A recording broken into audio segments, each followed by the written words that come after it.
Christopher Hitchens, contributing editor to Vanity Fair. Good morning. Thanks very much for joining us. Good morning. And Georgianne Geyer, syndicated columnist, just back from Kosovo. Why were you there and what did you see?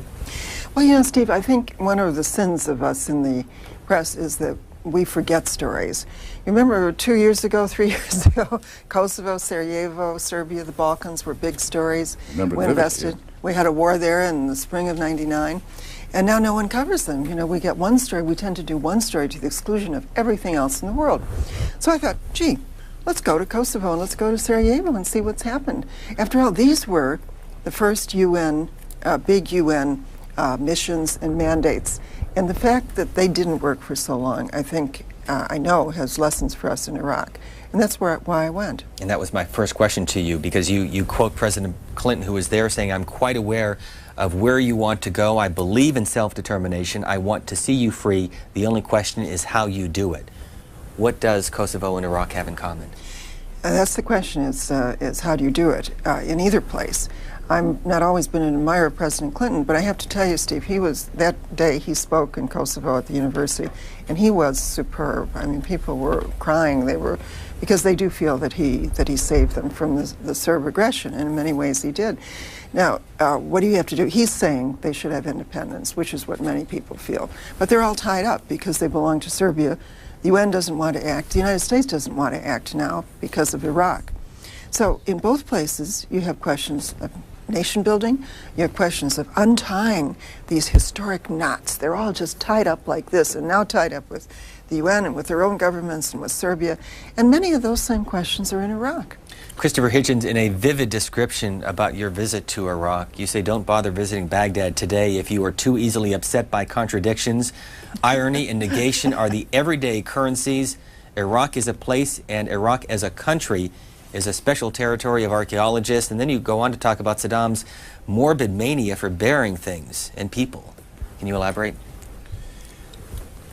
I think it's on the next page. There's a picture of about 3 dozen warplanes, Iraqi warplanes, that were found buried in the desert near an airport outside Baghdad. They bury everything. They buried huge amounts of money, for example. Usually the currency that belonged to the Iraqi people was stolen from the national treasury to the tune of billions of dollars, American dollars in cash, gold. Some of this has been retrieved, some of it's being used to finance this campaign of murder and intimidation. But to bury a warplane is sort of crazy. I mean, it's never going to fly again if it's been buried in the sand. What are they doing? That's where I think, by the way, some of the traces of their weapons program will eventually be found. They have this mania for interment, but the worst of that is the burial of people. So you think they have weapons? Oh, I don't have any doubt about it, no. I think they had them. We know they had them because they declared them. They just never declared what they'd done with them. I imagine that some of these weapons are buried under the sand.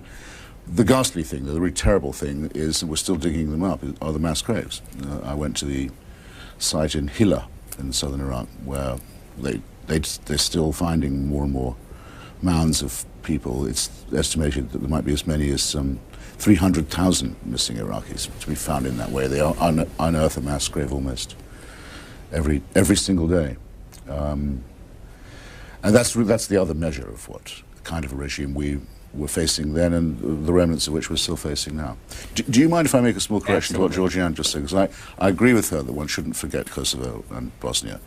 Indeed, it was there, in my opinion, that American foreign policy changed, and where we had to take into account the concept of humanitarian intervention. And actually what it is this week is the anniversary of the massacre at Srebrenica, which is the worst bloodletting in Europe since the Second World War. How many died there? About 7,000 men. They took all the men out of the village and just executed them. At least 7,000 is right. Yeah. And I just wanted to make a small correction, which is this. You said that the problem constitutionally with Kosovo is it's part of Serbia. Well, the Serbians may want to claim that, but it's never been internationally recognized as part of Serbia. Kosovo recognized as part of Yugoslavia and governed within old Yugoslavia as a Serbian area, but it was not internationally recognized except as part of the Federation of Yugoslavia. And now that the Federation ceases to exist, Serbia has no claim on it at all, and ran it as a colony, much resented and hated. And whatever happens, they're not going to go back to Serbian rule. Well, but that is the official, the official setup is that they are still part of Serbia, Christian. Well, I mean, that's why they can't move. I mean, there is still just a remnant of Yugoslavia. Yeah, it's a remnant. In the relationship between Serbia and Montenegro. It's the only other member of the former federation that hasn't defected. But I'll repeat, international treaties never recognized Kosovo as part of Serbia proper. Important, I think, because it was the mad scheme for a greater Serbia, accompanied by ethnic cleansing, that necessitated the intervention in the first place. And I also agree with you, I'm not a fan of President Clinton, but I think he and Tony Blair did extremely well there. Finally. And actually Blair had to push Clinton into it in many ways. And this again is the foundation of an alliance that I think has done such a fantastic job in Iraq. Our phone lines are open. We'll get to your calls momentarily. As you well know, General Wesley Clark has talked about what he calls his success in Kosovo as one of the reasons why he should be elected president. What's your sense of Wesley Clark, his military background, his success, if it was a success in Kosovo, and his candidacy today? Well, I know him quite well, actually. I knew him when he was head of the Southern Command in Panama. And I'm a great admirer of General Clark's. I think he, and his wife too, is a wonderful woman. He really carried that through, greatly respected within NATO. I was talking to some of the NATO people in Sarajevo the other day, and they said, oh, every day when he would get up on the screen during that war, and he really pushed it because Washington didn't want to go along with it. On the other hand, there's a kind of ambivalence about Wes Clark. Like he said the other day, and I think he's fabulous, and I think he'd be a great president or vice president. But he did say the other day on the record that he would have voted for the Iraq War, and then the next day he said, "Oh no, he wouldn't. It was by he would have voted for a resolution to take it to the UN." And I'm afraid you're going to see some of that with Wes Clark. But that doesn't negate all the other terrific things. He's a real new balance of factors within the Democratic Party. Christopher Hitchens, let me read you what Wesley Clark said in New Hampshire yesterday and get your response. In a democracy, we're founded on dialogue. We're founded on discussion. We're founded on disagreement and even dissension. And it's not wrong. It's the highest form of patriotism to speak out and let your voices be heard across the land. The headline says dissension is a high form of patriotism. Wesley Clark. He doesn't give one much to disagree with there, does he? Did you want to respond to Georgianne Geyer? Well, yes, I mean, since you know so much about this, and I'm just becoming Clark conscious myself, so I'm trying to make up my mind. How come he gets photographed with General Mladic, exchanging hats and embraces? With a wanted war criminal and psychopathic murderer? I criticized that at the time when I saw it, because I was covering the Balkans a lot all over during the 90s. And I really, having seen what he did later, Christopher, I can't be too critical. There was such a difficult time, and all of the European militaries were slobbering up to the Serbs. I mean, it was really appalling. I know, but you see, he shouldn't have done it. No, but what preoccupies me is this: he was apparently told repeatedly before by superior officers, "Don't do that. Don't be fooling around with Mladic. You know what?" But they all were. We think of him. So they all were. It may not be a matter of insubordination, but it's not. It wasn't an unlucky accident. It wasn't Mladic grabbing a shot. I mean, Clark permitted it to happen. And the same thing about Iraq. It seems to be absolutely unbelievable that someone would not by now know what their view of the Iraq War was. That set me off the other day. It's a disadvantage in a general. I mean, okay, lots of people don't know anything about Iraq. Or perhaps haven't made up their minds. Perhaps I'm wrong that everybody... But he's a general. But in order to be a general, let alone a candidate for the presidency, I think you should probably know what your position on the Iraq War had been. That's why I brought that up. Yeah. And then the next day he said, no, he didn't mean that. And gee. Yeah, yes, and then to find out he didn't know even then what it was. It's bizarre. Gigi Geyer's syndicated column appeared this weekend called Kosovo's Challenges. And also Christopher Hitchens, who is out with a Vanity Fair article called Liberating Experience, his visit to Iraq. Let's get to your phone calls. Chicago, good morning. Yes, I read a book by Hilaire Belloc. It was written in 1936. In it, he says that one of the most famous dates in Western history should be September 11th, 1683, when the Muslims were turned back at the gates of Vienna. And then there was another battle in Belgrade in 1697. I always thought we were fighting the wrong people in Belgrade. The Muslims are the enemy. And if there was no September 11, 2001, what your guess would probably be fighting for Muslim rights in Macedonia. Mr. Hitchens. Well, now, I wrote a column a couple of years ago saying that I could at least speculate, I quoted Hilaire Belloc indeed, that September the 11th was picked for that reason, because the defeat of the Muslim Turkish Empire at the gates of Vienna in 1683 was the high point of Muslim expansionism. It's been declining ever since, and the bin Ladenists' dream is to restore the old Ottoman Caliphate. And on the whole, I think they tried to go for significant dates. I don't know. I've never had any further confirmation. Also, there's some people who say that, in fact, the proper date would be September the 12th. I suppose it would depend on Vienna time and New York time as well, up to a certain point. But anyhow, though it is greatly to the credit, I think, of the United States that it rescued Europe's two major Muslim minorities in Bosnia and Kosovo from massacre, from physical destruction. It's very noticeable that Slobodan Milosevic and his apparently secular National Socialist regime, fascist regime, was actually in close cahoots with that of Saddam Hussein. They traded weapons and intelligence, and they mutually exchanged trainers and so forth. There's a lot of non-sectarianism, oddly enough, among dictators of this kind. Saddam Hussein was perfectly happy to support Milosevic while he was murdering Muslims, though Saddam Hussein liked to pose as a Muslim leader himself. So I think that you, sir, would be aiding and abetting that kind of simple-mindedness if you persisted with the line of thinking that we should have taken a pro-Serbian position in the breakup of Yugoslavia. As some Democrats have argued, was the war a fraud in Iraq? The war of fraud in Iraq. Were we misled It was certainly by fraudulently given to us, Steve. I mean, every single point. But I wrote this before. I wrote it at the time. I looked at the group, the neoconservatives, who are around Secretary Rumsfeld and around Vice President Cheney. All these people who have been pushing for a war in Iraq. It's in their writings, it's in their paper trail, since the 1980s at least. And not a war in Iraq because of weapons of mass destruction or September 11th, because that hadn't happened yet, but to reconfigure the Middle East. And so, yeah, I watched this all on. I said there was no connection between Al-Qaeda and Saddam. They hated each other, actually. Saddam was a heretic, too. He was a secular Ba'athist. I mean, historically, we know that. Obviously know this. Weapons of mass destruction, I disagree with Christopher on that. I don't think there, I thought there were, but I don't think there are now. To overthrow a tyrant, well, we're going to go into Burma, we're going to go into Turkmenistan. No, every single reason they gave for this war, and we have young American men and women dying there, and we have our nation on a very different positioning in the world. Where people used to love us as an example, they now hate us as a self-described empire. So yeah, fraudulent, I think, is a kind word. What would be harsher? What adjective would you use? Oh, I think it was deliberate misconceiving of the American people. I think it was very deliberate. I don't think it was accidental or they didn't know this or that. When the president went to the United Nations first to discuss Iraq, he mentioned human rights and genocide. And he mentioned terrorism as well as weapons of mass destruction. He was basically told by the UN, we'll only discuss on one part of this agenda, right?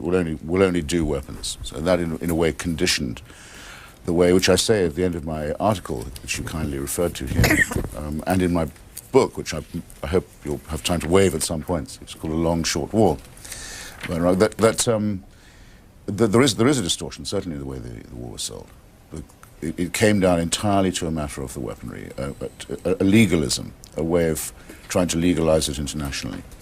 But I'm perfectly happy to say that, like the neoconservatives, I was looking for a way of getting rid of Saddam. I don't think there's anything dishonest in that at all. And in the arguments that were put forward for his removal, there are four ways in which you could say the sovereignty of Iraq had been already compromised. One, tendency, strong one, to invade its neighbors. Two, fooling around with a non-proliferation treaty, without doubt. Iraq never was in compliance with any of those UN resolutions. Okay, refused to come into compliance with very important resolutions on a very important question, and never gave any account of what it had done with the weapons it had disclosed its possession of. I think you're quite wrong in saying there's no connection between Iraq and al-Qaeda. Al-Qaeda members are being found in Iraq as we speak. This relationship did not begin yesterday between them and Saddam Hussein, and it's not true, at all true, that Saddam Hussein was a secularist. For at least the last 10 years, he posed as a Muslim leader. He put verses of the Quran on the Iraqi flag. He built mosques in his own name. And he was in bed with the Hamas and Islamic Jihad forces in Palestine, betraying the PLO and going for the Islamic side. Many more connections between him and that are going to come out. And then finally, he violated the Genocide Convention. And by the way, those who've signed the Genocide Convention are obliged to act on the discovery of genocide without further ado. There's no need for another resolution. You're supposed to act at once, both to prevent and to punish it. In other words, those four things, there's an embarrassment of reasons to get rid of Saddam Hussein. That they picked this legalized, rather pedantic matter of weapons of mass destruction is not terrible and is not deceptive, because Iraq didn't just have these weapons in its possession, but had employed them against their own civilians and against neighboring countries. So it seems to me quite right to have said, we will make the worst assumption about Saddam Hussein. We will assume the worst of him. We will operate on the presumption of guilt. I think any other assumption would have been highly irresponsible, and I wouldn't have wanted in office, either in Washington or in London, a government that, like the predecessors, had said, well, let's give Saddam Hussein another chance. I thought it was absolutely wrong to have done that for so long. The extraordinary thing really is, if you look back at the whole record, is not with what a precipitate means and arguments the British and Americans finally got rid of Saddam Hussein. It's how long they endured him, how long they put up with him, how long they found excuses for him, how long they postponed what was an inevitable reckoning. As a parallel to the question of if it fails, Christopher Hitchens concludes in Vanity Fair by saying, so dare to repeat, in spite of everything, the breathless question, what if it works? What if it works? Let's get to your phone calls. Long Island, New York. We'll come back to you, Georgianne Geyer. Good morning. Good morning. I'm calling because, number one, I agree that Mr. Saddam Hussein is an evil man, and everything that Mr. Hitchens just said is correct. Why did Donald Rumsfeld shake hands with him in Baghdad in the 80s when he was using the mustard gas against the Iranians? That wasn't even my point for calling. My point for calling is it true, because you've been in Baghdad, in Iraq, that the fundamentalists are now a threat to the secular nature of the country? A woman from Montana called in the beginning of the program saying that we have liberated the Iraqi women. Well, is it not true that the Iraqi women were the most liberated in all of the Arab countries? They went to school, they became professors, they did not wear veils, but now they're being kidnapped, they stay home. This is what I've been reading in the papers and on the website. Okay, thanks, caller. The first point about the picture with Rumsfeld and Saddam Hussein. Yeah, well, that was, I think, understandable, because that was during the 80s. The threat then was perceived, and it was, from the Ayatollah Khomeini, who was spread the first, people forget that was the big first attempt to spread Islamic fundamentalism all over the Arab world and the Muslim world, and he certainly intended to, and he tried to. The war started with Iraq, and Rumsfeld was there as the American representative. We had lots of communications, lots of connections. We've supplied them with all kinds of intelligence that helped them fight the Iranians and so on. Well, you can say cynically, times change, but as a matter of fact, they do change, and interest changes. As to the question of the women, that's a very good question. I've been in Iraq 7 times since between 1973 and 1990, and I've talked to the women in the movement. I've been all over the country, and yes, they were they were secularized. You would seldom in Baghdad, maybe, as I would say, a tenth in those years, people of the women would be wearing veils. They did not. They were westernized. There was a very vibrant women's movement. And when a country goes into the chaos that they have today, and the Ba'ath Party, which was, despite what Christopher says, the Ba'ath Party was originally a secular movement. That I didn't was deny its that. whole, I'm sorry. I hope I didn't give another impression. His whole point. And women were a very important part of it. Today, in chaos, there are rapes, there are murders, the women are afraid to go out. It's not surprising. And you do have, people are worried about a Shia not conspiracy so much, but that there would be an Iranian-type Shiism, fundamentalist government. I don't think that's going to happen. The Shias in Iraq are very, very different people, and they fought on the Iraqi side in the war with Iran. I mean, it's a very complex country, and those would be my answers to those. Georgianne Geyer, syndicated by the LA Times, and is in how many newspapers around the country? About 120. Next call is Edina, Minnesota. Good morning. Good morning. It's Edina. Edina, I'm sorry. Good morning. That's all right. I had a couple questions for Christopher Hitchens. My questions have to do with the principles of Reconstruction in Iraq: individual freedom, economic freedom, and lastly, political freedom. Those institutions. Firstly, about the status of an Iraq constitution, the rule of law, economic freedom, and then lastly, I would assume most people seem to be saying that democracy will be the last piece, or free and open elections. The second area has to do with hasn't really been a very good comparison done between Europe, Germany, after World War II. For example, in France, there was around 35,000 French reprisal murders of the Vichy French that was said to going to be happen in Iraq, that we would have a lot of reprisals. Also, to the institutions of the rule of law, economic freedom, these type of things took place over 6 to 14 months. We have some of those things happening in Iraq in 4 months, 3 to 4 months. For example, I know they're coming out with a new currency within the next month or two, and that created economic growth in World War I, World War II, in Germany and in Russia. Caller, you have a lot there. Let me give Mr. Hitchens a chance to respond. Thank you. And if I also want to say something about the previous questioner as well, because I think some of what she addressed was to me. Remember that any woman under the regime of Saddam Hussein at any minute could be arrested for no reason and handed over to a group of rapists and torturers, and that happened to thousands and thousands and thousands of Iraqi women. That's not happening anymore. Important point.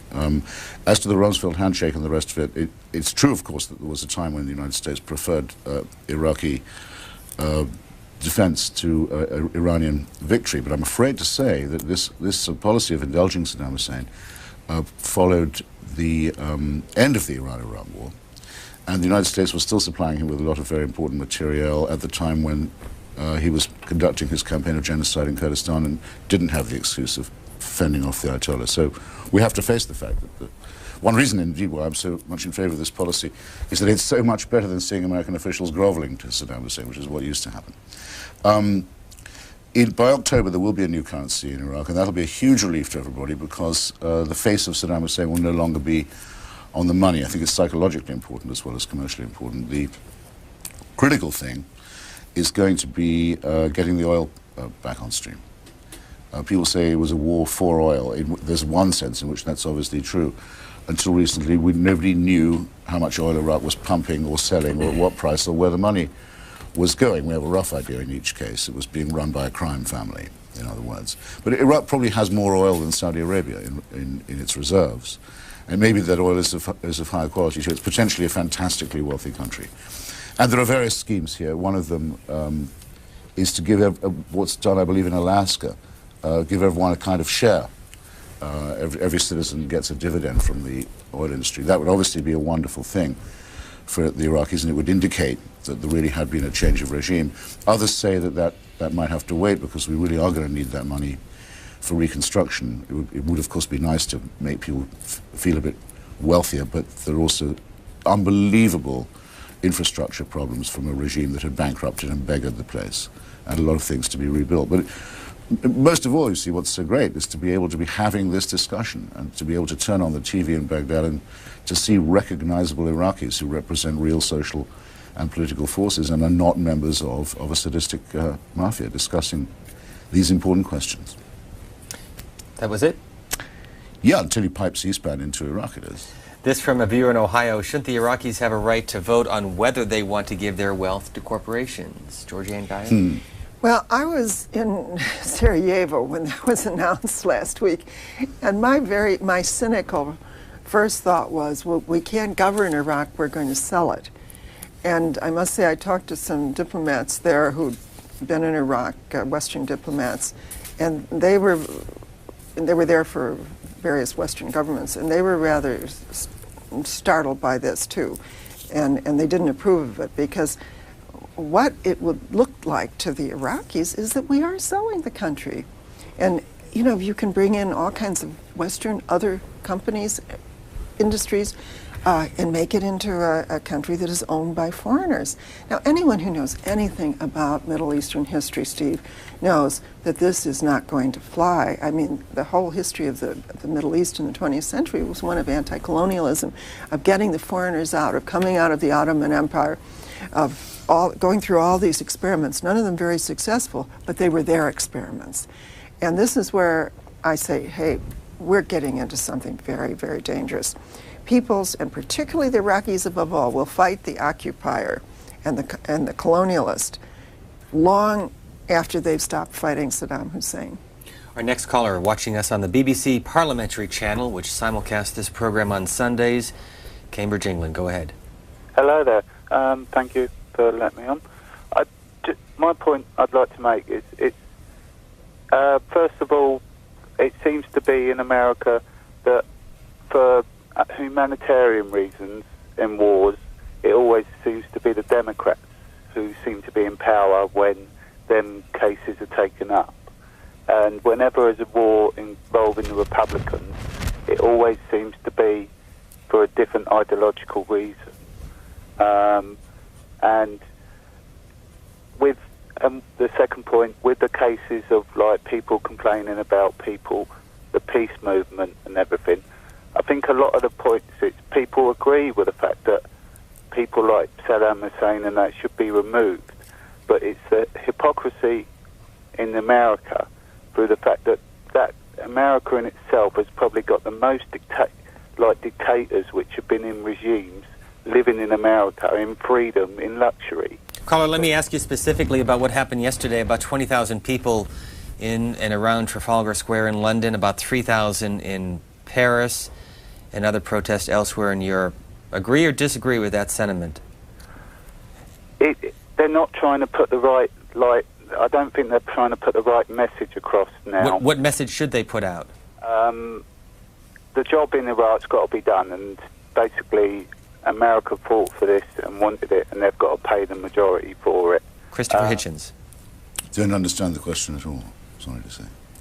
What's your take on it? I don't quite understand the gentleman's question. Could he just make it very specific? I would say next, actually. Okay. Still with us, caller? You want to elaborate one more time? What I'm saying is, like, the multilateralist system, they're trying to set up an international criminal court, but everything America is doing is undermining it by their agreements with certain countries. It's American justice for American people, but multilateral justice for everyone else. Bottom line, do you agree or disagree with our role in Iraq? Did we do the right thing or the wrong thing? It's hard to say. It's right in some ways, but wrong in others. Okay, thank you. Christopher Hitchens, this is an email from Oxnard, California. Has nothing to do with the caller just asked about. Please ask Mr. Hitchens what he thinks of Al Franken's new book, and is he glad he's not mentioned in it? Gosh, again, I'm really sorry to be stuck with nothing to say again, but I didn't know Al Franken had got any one. He does have. And I wouldn't. I mean, I do sometimes pick up books in stores which I think I might be, and I look quickly at the index, and somewhere it's always between Hitler and Hitchcock. Was where my name always comes. Who is Al Franken? I live in Sarajevo, this of the world. Well, Al Franken will be featured tonight on Road to the White House. Al Franken is the comic wing of the Democratic National Committee. Yeah. The comic wing. Yeah, of the DNC. Well, this is a segment. He's a complete hacker. I think he campaigned for Hillary Clinton. You know, he can be funny. He used to be on Saturday Night Live, that kind of thing. Wrote a book against Limbaugh, I remember. And his new book is on Fox. No, but talking of books, that's much more. A Long Short War, yes. The Postponed Liberation of Iraq by Christopher Hitchens. Yeah, this photograph taken when? That is April the 9th, which is the new Iraq National Day. Chris, was that a picture of you pulling the Saddam statue? No, I'm out of the frame. I had just left Iraq, actually, when that happened. That is the Fardous Square, Paradise Square in Baghdad at the moment when the the dictator fell off the podium. And that's the 9th of April, which will be, the Iraqi Governing Council has proposed should be the new national day. Speaking of photographs, this is from April 11th, and a vehicle driving underneath the Victory Arch modeled after Saddam Hussein's own arm. How large is that?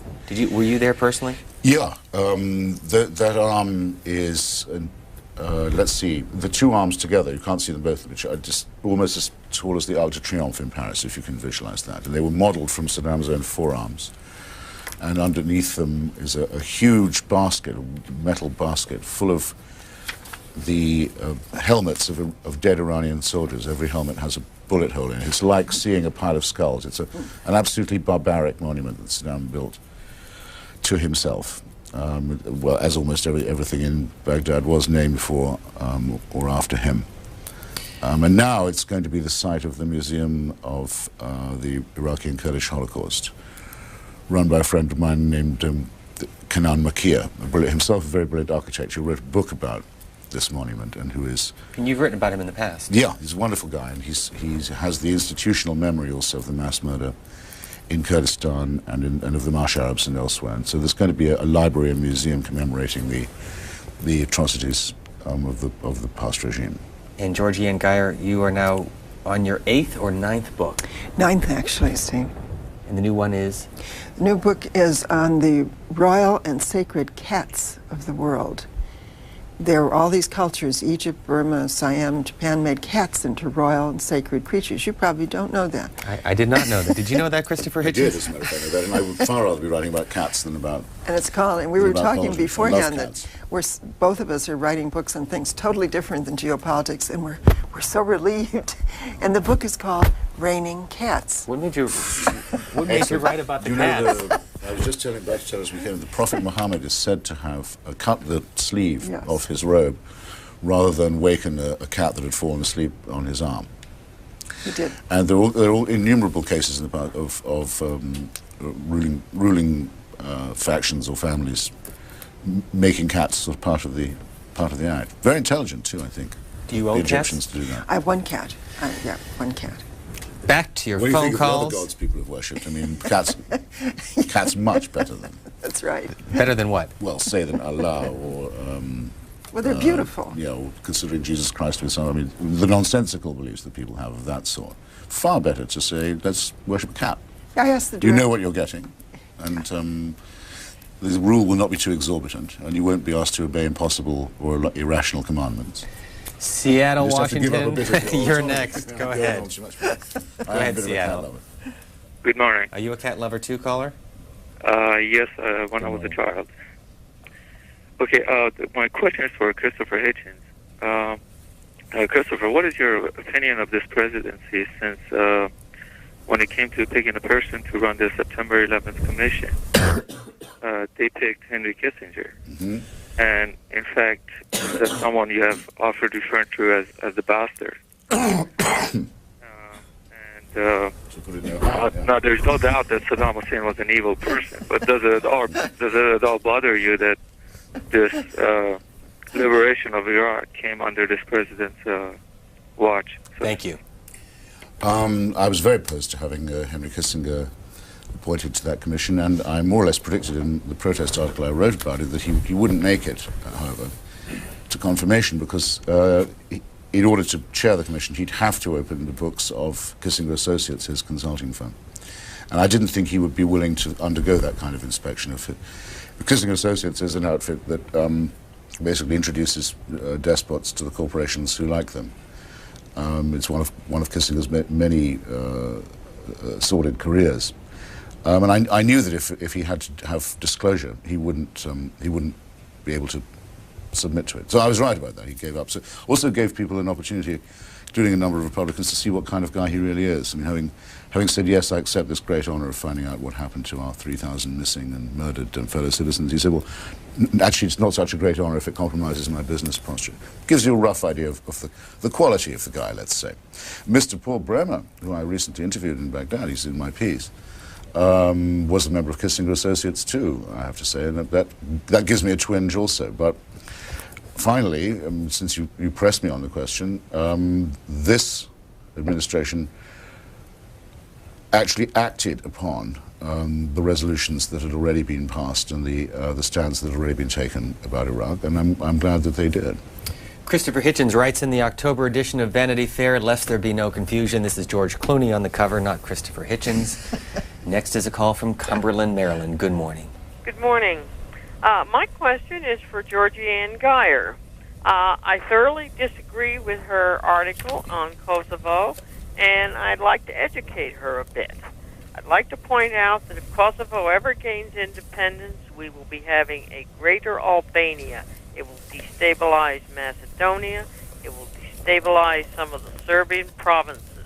The only way to deal with Kosovo is let the Serbs have it back and let the Serbs take control. We fought the wrong war over Kosovo because all we did was support terrorism in the form of the KLA, and it will be the KLA that will dominate that region. And I'd like her to comment on that. Thank you. Well, I believe the lady must be a Serb because they are the only group of people. Why not? I mean, there'd be no shame in that, surely. No, but to put forward that position, Kosovo was a region of Yugoslavia, and I was there in 1992 when it was under the Serb police, and I've been in a lot of nasty places: Vietnam, Salvador, Iraq, and during the Iraq-Iran War, etc., and I have never seen such an oppressive society as the one that the Serbs ruled there. The Kosovars had been taken out of the universities, the schools were closed, the health was closed, health services were closed, the banks were closed. They were trying to make them into a non-existent people. So I applauded our war there in 1999. I think it was one of the most virtuous and noble things we have done, and rather uncomplicated by that time after waiting much, much, much too long. As to a greater Albania, I mean, there is nobody that believes in a greater Albania. Kosovars are far more advanced than the Albanians. If anything, they would be a very good example and a good reference point in that area. It's not decided yet. I think it could still go a lot of ways. But morally, I mean, to talk about the Serbs in Kosovo as some kind of desirable period of time or people it's about the same as talking about Saddam Hussein as a useful leader. And actually, even if the lady was right about the Greater Albania threat and the KLA, and there are some nasty people who sort of take an irredentist view of it. Just as a practical matter, what I could say from visiting Kosovo myself not long ago, there's no possibility of it going back to Serbian rule. I mean, it just is a physical impossibility. You'd have to kill everyone in Kosovo to make Serbian rule possible there. But at the same time, nobody, the UN, the United States, nobody is going to take the really dramatic step that are needed to give it independence. And so it's tied up in all kinds of knots right now. Oceano, California. For Christopher Hitchens and Georgie Ann Geyer, you're next. Yeah, good morning. I was wondering about the C-SPAN's institutional memory. I remember in late 89, early 90, there was a vote on the $4 billion excuse me, I'm a little nervous. I've never called. I'm getting nervous too because I don't know what you're going to ask us, so go ahead. There's a $4 billion loan, sort of no interest, to Iraq, and this is... Before the war. Oh, yeah. This is in the Bush administration, the first one, and it was, the liberal Democrats got up and they showed the pictures of, all these dead Iraqis that have been, the Kurds that have been gassed. Mm-hmm. The Republicans didn't care at all. It's business. They were, Iraqis killing Iranians, Iranians killing Iraqis. It's business. We don't care as long as we can get in there and make a deal. Georgie Ann Geyer? Yeah, that happened. I mean, we gave them all kinds of stuff. We gave them intelligence during the Iran-Iraq war. We gave the Iraqis intelligence that our satellites that showed where the Iranians were. We did all kinds of stuff. And our companies and the Russian companies have, and the French in particular. It's a rich country, and that worries me. It worries me now, because when they said last week 100% of Iraq can be sold to foreign companies outside of mineral and extractive industries, I got a real pain in my stomach, because you can see a lot of problems coming with that. I don't know what to say to the gentleman, but it's a problem. And the previous caller, too, were talking about the connection between Secretary Rumsfeld, who was not in the government at the time when he met with Saddam Hussein. Right. The alliance of convenience, the Shah in the 1960s and 70s, was that what Saddam was as he was going after Iran? It was definitely an alliance of convenience at that time. And I'm not a purist. I mean, those things... Are we paying a price for that today? We pay a price for all these things. But, you know, I'm supporting the Shah. The Shah was the modernizer. The Shah was the one who was going to bring his country into the 21st century. So we don't... It's not that you do everything wrong. It's that the world goes on in its own way, and peoples go on in their own way. I'd like to just add, I mean, it's true, and I don't know if the gentleman was still tuned in when we were talking to the previous caller. I mean, I could multiply examples of previous cynicism and complicity, but I think it deserves to be said that cynical though some of this has been, it's not in the same class for cynicism as, let's say, the policy of France towards Iraq, Mr. Chirac and the supposed anti-warriors. Mr. Chirac, for example, built, Saddam Hussein, a nuclear reactor, knowing what he wanted it for. And French business interests were very much involved in Iraq, as were Russian ones, and French and Russian businesses were owed a great deal of money. It was stolen from the Iraqi people by Saddam Hussein. They had an interest in keeping him going for that reason. So if this argument is going to tell, this argument about cynicism and collusion and exploitation, it has to be said to tell against those who were against the war as well. Richard Holbrooke is quoted in a New York Times piece this morning. I don't have it in front of me, but he basically says the relationship between the U.S. and France is not as bad as it may appear by some. Well, I'm sorry to hear that. Next call. I think a confrontation with Mr. Chirac is absolutely essential. French unilateralism and French colonialism are a real threat to international order, and I think it's high time there was a confrontation with him. I'll try to find it. We'll go to Ocala, Florida. Good morning. Yes, good morning. I'd like to make a basic, fundamental observation of my 53 years of life. I looked up in the dictionary the word intellectual. It states reasoning versus emotional. And I've read both Mr. Hitchens and the lady's columns, and I do see a great difference between the two. The lady seems to be always very emotional. Mr. Hitchens seems to be reasoning quite a bit more. And I think it's a basic difference between the conservative and the liberal party. And for the liberal party to stand on any moral ground is beyond me when people they support are basically and generally less moral. And I would like your comment on my statement. Thank you very much. Well, do you consider me the liberal or the conservative? Caller? Yes, that wasn't clear to me either. Yeah, do you consider me the liberal or the conservative? He hung up. Because for years I've been considered a conservative. Now I'm getting all these emails saying, but I'm a middle ground person. Now I'm getting all these emails saying, you darned or more lefty and things like that. It's a very hard time for clarity. I get the same in reverse. I bet you do. People say I'm now a neocon. I mean, which on Iraq I am. So fair enough. I'm glad it's nice when people notice. This is from the New York Times. I don't think one's emotions are there completely to be distrusted. Some of our emotions prompt us intellectually in the right way. But actually, I don't know what dictionary the gentleman was using to look this up. I don't know either. As far as I know, and I've always hoped that this is true, the term intellectual originates as a term of abuse, as of someone being unsound and unreliable and possibly treacherous. I think it originates as a word to sneer at the supporters of Captain Dreyfus in France during the framing of Dreyfus. The patriots and the Catholics and the militarists who wanted to keep the frame-up going described those who believed in the justice for a single individual as mere intellectuals, with no concept of the national interest of the higher. I think you'll find that that's true, and I hope the association with subversion, therefore, stays in the definition. Elaine Scialino writes the column for this morning's New York Times. This is not as serious as people think. That's the quote from Richard Holbrooke I referred to earlier. He served as the UN ambassador and also as the U.S. ambassador to Germany. None of us in the loyal opposition understand why the Bush administration hasn't co-opted Chirac and said, you want Iraqi sovereignty? So do we. Our differences are only timing and tactical. Again, this is not as serious as people think. Next call is from Martin, Tennessee. Good morning. Good morning. Thanks for taking my call. My question goes to Mr. Hitchens. And it's basically, Mr. Hitchens makes a strong argument for going to war with Iraq on the basis that Iraq has indeed violated so many UN resolutions. And my question is, well, what about the status of the State of Israel? How many resolutions has the State of Israel been in violation of over so many years? What about its possession of nuclear arms and so on?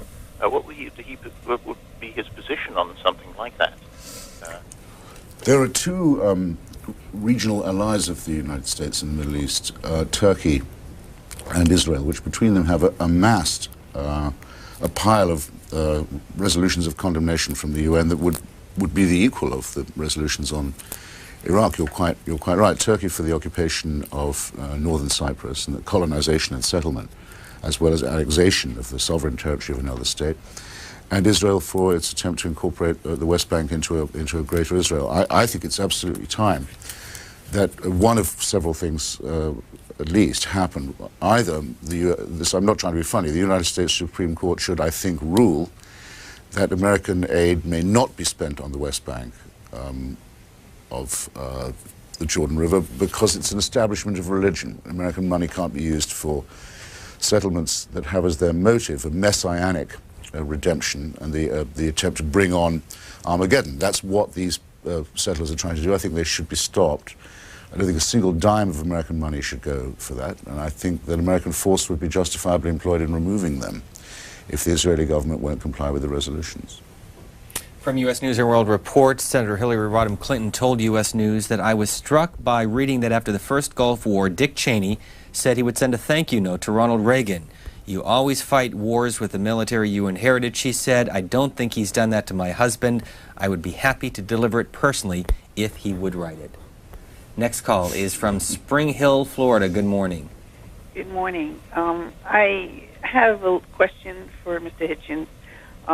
Don't you agree, sir, that $87 billion is really cheap considering the limited loss of life that we've experienced? And isn't that something that the Republicans should absolutely stand upon? Thank you. Well, if I understand it correctly, I mean, 87 billion is a large chunk of change, however much of a bargain it might turn out to be. I think it could be broken out a bit, this figure, and it is being. It needs to be made a bit more transparent what the money is for and how it's to be earmarked and spent. But I personally think that, I don't know if you were watching earlier when Dr. Bahram Salih was on the show, the Prime Minister of Kurdistan in northern Iraq, but it ought to be brought up now, I think, the fact that the United Nations Oil for Food program, which turned out to be an oil for palaces program and generally a very maladministered, scandalous abuse of the sanction system, nonetheless, it did produce a great deal of money which belongs to the Iraqi people, now being held in escrow, some of it in French banks. I think it should be demanded by public opinion and raised in Congress that this money too be released for the reconstruction of Iraq, because that's money the Iraqis have already parted with and should be being ploughed back into their country. It was supposed to have been spent already on the reconstruction of Kurdistan and hasn't been. And there are billions of unspent dollars, in other words, that are being maladministered or sequestered by the United Nations. And it's time that this argument be brought into play as well if we're going to have to listen to lectures from people like Mr. Chirac about the sovereignty of Iran. Georgianne Geyer, this email, how would the situation in the Mideast today be different if Ariel Sharon had not walked through that Muslim holy place in Jerusalem in the fall of the year 2000? There's just no question in my mind, Steve, and to the viewer, that walk with 3,000 policemen and military through the Temple Mount in September of 2001 was the act that started the Intifada. I was talking in Europe the other day with Yossi Beilin, the marvelous former deputy foreign minister of Israel and one of the most respected Israelis, and he said the Intifada was already planned. Mahmoud Barghouti, one of the Palestinian leaders who's more respected, had come to him the spring before and said, we have to go to the streets because the extremists are taking over from us. He said, but the timing was Sharon's. Sharon was the one that set it off. And if you look at Sharon's whole life, this is what he does. You know, I have a very intelligent cat, but my cat doesn't bark. He meows. And Sharon does what he does. He's a very violent man. He's a man of chaos. And he knows how to set off the Palestinians who are very chaotic and just undisciplined in their own way and very easy to manipulate. And so, yes, that was, you know, Yossi Beilin said to me just the other day, and I wrote it in my column, he said the timing was everything because at that moment they had only a few months to the election and they were still negotiating, and this destroyed all possibility of negotiation. Well, that's what I wanted to add, which is the scandalous thing about what Sharon did is he did all that to try and undermine Bibi Netanyahu.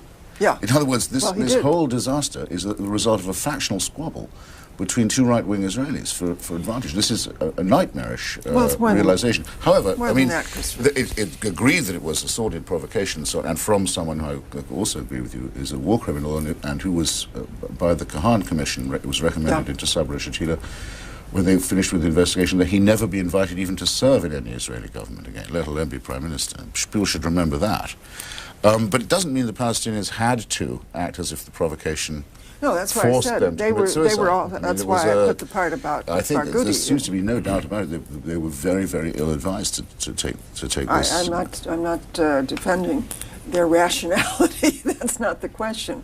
But Israel is the dominant power. Israel is the occupying power. Well, more to the point that they didn't have a leader who would say. They didn't have a leader who felt he could say, "Listen, this is not." This is a leader who followed a mob for a short time and plunged everyone into this misery. Beilin said that they met. He was in the government then, the Barak government, and he said they had to give Sharon permission. And he said we thought about it, we worried about it, we went over and over and over it. And we finally did it because we said we can't not allow an Israeli leader to walk through the Temple Mount. He said 3,000. I always had heard 1,000, but he was there. And he said it was totally wrong that we gave that permission. Now we can see because it was Sharon took over the whole timing at that point. Our conversation with Georgianne Geyer, who is out with her latest book called Raining Cats? Raining Cats, not quite yet, but it will be. And Christopher Hitchens, when's that coming out? Next year. Oh, I'm sorry, I thought it was more recent. And Christopher Hitchens, who has a new book, which we do have here, called A Long Short War, The Postponed Liberation of Iraq, and also a piece in Vanity Fair. Our next call, Vegasville, California. Good morning. Good morning. First of all, I would like to say that Georgianne Geyer does give a fair and balanced history. And that is what I'm mainly calling about. I'm very concerned about how the rhetoric has gotten so deep that they changed the history of what happened in Iraq. And I happen to be of the age where I remember exactly our part in the Iran War and that the Iraqis lost 1 million citizens. Also in the Gulf War, and by the way, I had voted for Senior Bush. In the Gulf War, they had the Kurds back them, and what would we do in our country if the Patriots did war against our U.S.? Okay, I'll stop you there. Thank you, caller. I appreciate the caller's comments very much because I think we're losing track of one thing that's very important here, which were the principles and the reasons for going to war, all of which have been shown to be untrue. Now, I was in Vietnam 4 times at the end of the 60s and the early 70s. It took us 20 years to come out of the fact of all the lies that went into Vietnam. And I see that happening again, and I don't believe you can go move on an unprincipled manner in this country, because this is going to come out and out and out and out for years, just like it did for Vietnam. And are we going to have 20 years now to get out of Iraq? The Gulf of Tonkin resolution, which was imagine what was the crux of what you're talking about. Yeah, that was just one thing. Was not just inventing a provocation and pretending there'd been a salvo fired at a U.S. ship when there hadn't been. The point is, it would have been misconceived if there had been a Vietnamese attack on the ship. It was the whole idea the United States could arbitrate the future of Vietnam, or could or should inherit the French colonial rule there, was wrong to begin with. So there couldn't, in other words, have been a good or truthful argument. I don't think that's the case in Iraq. I think the fact is that a long engagement with Saddam Hussein's government had demonstrated repeatedly that anything short of regime change was a very dangerous policy. Christopher, a quick follow-up from an email that says, from David Gallagher, did Kissinger really once say that oil is far too important to leave to the Arabs? Not as far as I know. No, I can't say that I know that he said that. It does sound a bit like his rather heavy, gross sense of humor, I will say. Mansfield, Connecticut, good morning. Go ahead, Mansfield. Hi there. I'd like to talk to Christopher Hitchens about a couple of things. First of all, I'd like to thank you for your support in Iraq. I've not read your book on Kissinger, but I've read the latest book on Iraq.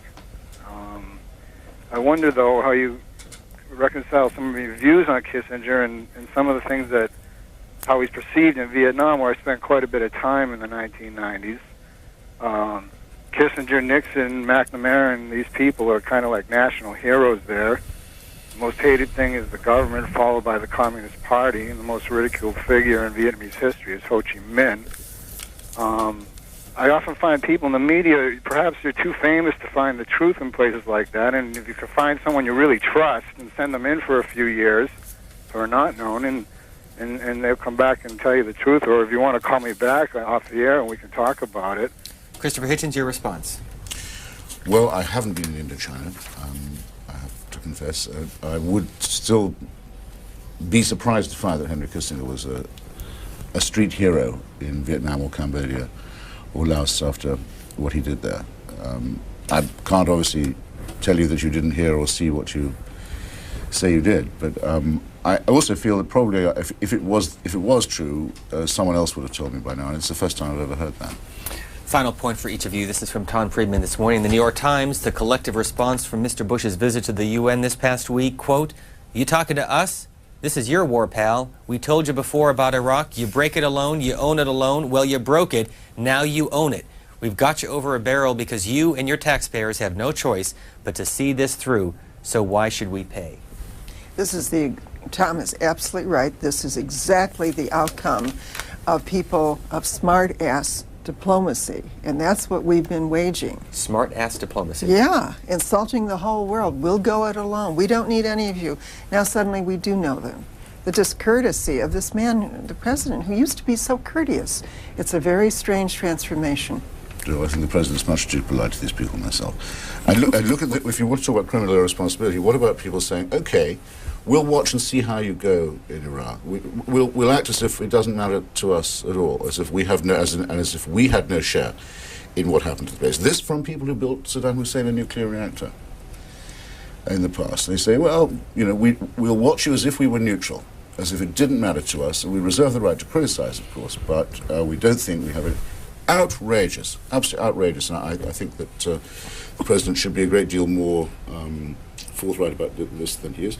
Mr. Chirac would be in jail if he wasn't president of France. He had to run in order to keep his immunity from prosecution for fantastic corruption. Mainly, he and his party, incidentally, this corruption took the form of taking bribes from foreign governments. I would be very, very surprised if Saddam Hussein wasn't one of those who kicked in to these coffers, and I think this would be well within the rights of the United States government to mention this fact, that we are dealing, in the case of the French regime, with a rogue state.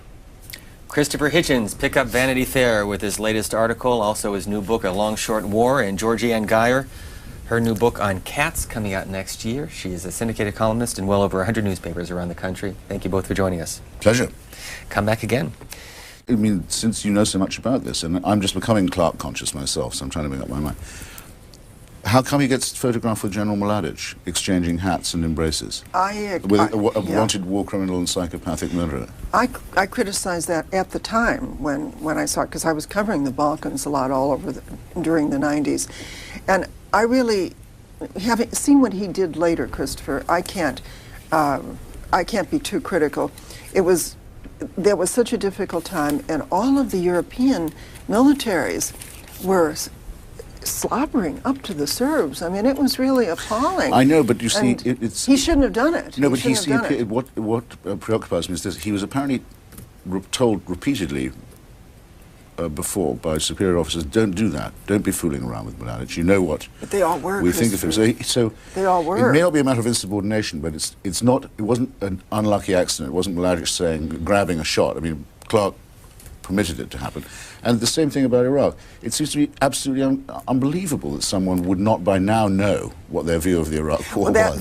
That set me off the other day. That made me a little disadvantage in a nervous. general. I mean, okay, lots of people don't know anything about Iraq, or perhaps haven't made up their minds. Perhaps I'm wrong that everybody. But he's a general. But in order to be a general, Yeah, let alone a candidate yeah. for the presidency, I think you should probably know what your position Well, on the that's why Iraq I brought- war had been. That's why I brought that up. Yeah. And then the next day he said, no, he didn't mean that. And gee. Yeah, yes, and then to find out he didn't know even then what it was. It's bizarre. Gigi Geyer's syndicated column appeared this weekend called Kosovo's Challenges, and also Christopher Hitchens, who is out with a Vanity Fair article called Liberating Experience, his visit to Iraq. Let's get to your phone calls. Chicago, good morning. Yes, I read a book by Hilaire Belloc. It was written.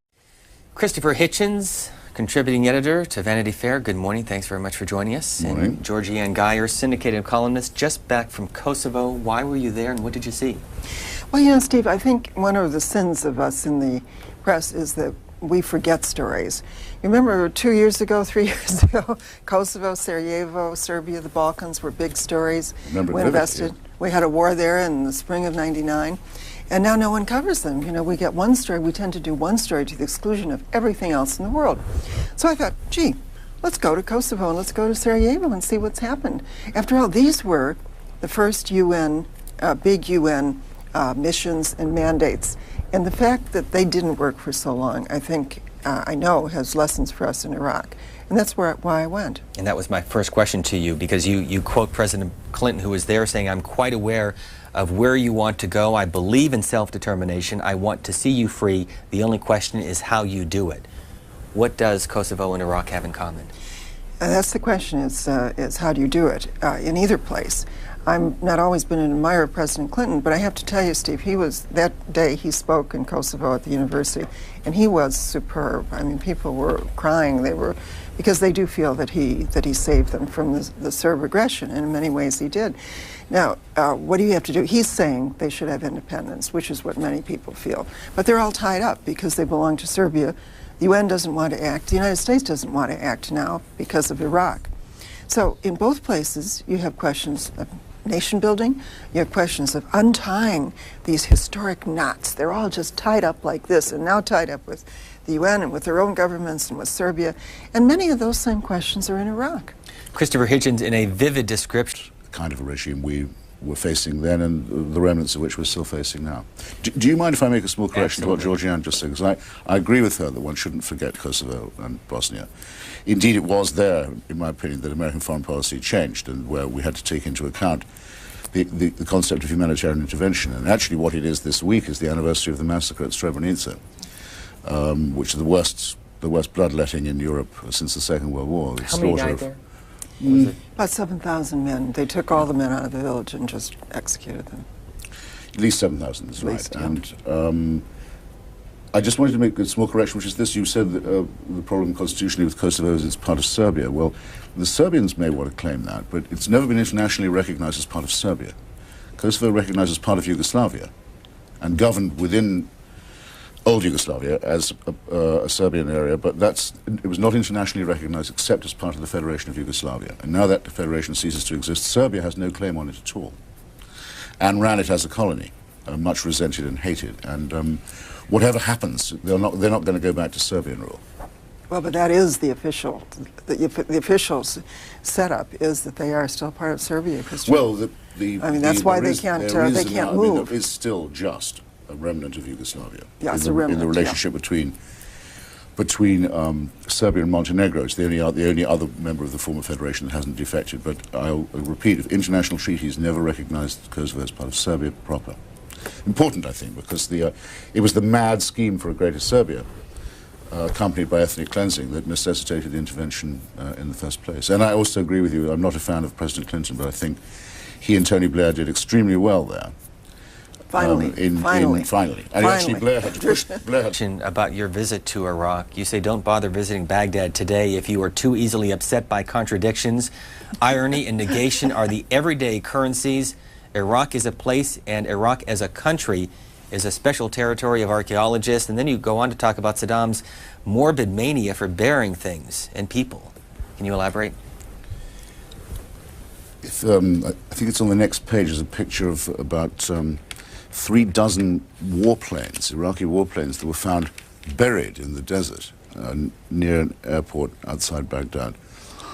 They bury everything. They buried huge amounts of money, for example. Usually the currency that belonged to the Iraqi people was stolen from the national treasury to the tune of billions of dollars, American dollars in cash, gold. Some of this has been retrieved, some of it's being used to finance this campaign of murder and intimidation. But to bury a warplane is sort of crazy. I mean, it's never going to fly again if it's been buried in the sand. What are they doing? That's where I think, by the way, some of the traces of their weapons program will eventually be found. They have this mania for interment, but the worst of that is the burial of people. So you think they have weapons? Oh, I don't have any doubt about it, no. I think they had them. We know they had them because they declared them. They just never declared what they'd done with them. I imagine that some of these weapons are buried under the sand. The ghastly thing, the really terrible thing, is, and we're still digging them up, are the mass graves. I went to the site in Hilla in southern Iraq, where they're still finding more and more mounds of people. It's estimated that there might be as many as 300,000 missing Iraqis to be found in that way. They unearth a mass grave almost every single day. And that's the other measure of what. They push attention into it in many ways. And this, again, is the foundation of an alliance that I think has done such a fantastic job in Iraq. Our phone lines are open. We'll get to your calls momentarily. As you well know, General Wesley Clark has talked about what he calls his success in Kosovo as one of the reasons why he should be elected president. What's your sense of Wesley Clark, his military background, his success, if it was a success in Kosovo, and his candidacy today? Well, I know him quite well, actually. I knew him when he was head of the Southern Command in Panama. And I'm a great admirer of General Clark's. I think he, and his wife too, is a wonderful woman. He really carried that through, greatly respected within NATO. I was talking to some of the NATO people in Sarajevo the other day, and they said, oh, every day when he would get up on the screen during that war, and he really pushed it because Washington didn't want to go along with it. On the other hand, there's a kind of ambivalence about Wes Clark. Like he said the other day, and I think he's fabulous, and I think he'd be a great president or vice president. But he did say the other day on the record that he would have voted for the Iraq War, and then the next day he said, "Oh no, he wouldn't. It was by he would have voted for a resolution to take it to the UN." And I'm afraid you're going to see some of that with Wes Clark. But that doesn't negate all the other terrific things. He's a real new balance of factors within the Democratic Party. Christopher Hitchens, let me read you what Wesley Clark said in New Hampshire yesterday and get your response. In a democracy, we're founded on dialogue. We're founded on discussion. We're founded on disagreement and even dissension. And it's not wrong. It's the highest form of patriotism to speak out and let your voices be heard across the land. The headline says dissension is a high form of patriotism. Wesley Clark. He doesn't give one much to disagree with there, does he? Did you want to respond to Georgie Ann Geyer? Well, yes.